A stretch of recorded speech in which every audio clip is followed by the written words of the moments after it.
if you could just briefly share your reflections on this beautiful line from Terry Tempest Williams. The heart is the path to wisdom because it dares to be vulnerable in the presence of power. Well, the great movements that I've talked about are, I think, the proof of the pudding. When people draw on the wisdom of the heart, which always tells us, you are worthy, you are precious, you are of profound value as you stand, as a human being, and you take that vulnerability to the voice of power, which wants to hold you down, which wants to oppress you, which wants to manipulate you, something happens that doesn't happen overnight. You need to keep working at it. You need to keep practicing that vulnerability. You need to keep invoking the powers of the heart. But I don't know of any significant social change that has not required and been animated by that kind of movement of the heart to both claim my own integrity and to witness to it in the face of power.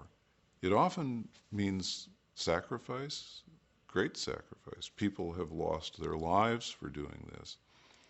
But ultimately, the heart is the place in which we learn what's worth living for, and therefore what's worth dying for. And I don't mean to overly dramatize that. I'm not talking about everybody going to some kind of martyrdom.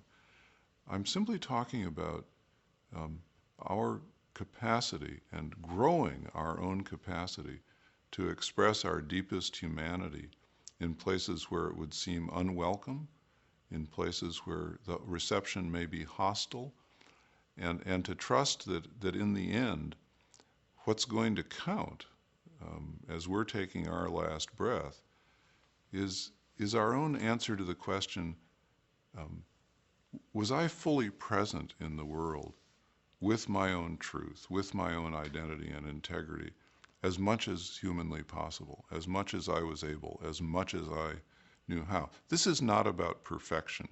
You know, a lot of us wrestle with parenting, and I heard the other day a wonderful phrase. There's the theory of the good enough parent. No, I wasn't a perfect parent, but I was a good enough parent. Well, that's the question. Was I good enough in terms of showing up with my whole self in those places which called for a witness to humanity? And in that process, which evoke from the other some kind of reminder, however dim, of their humanity too. This refusal to make the other into an enemy.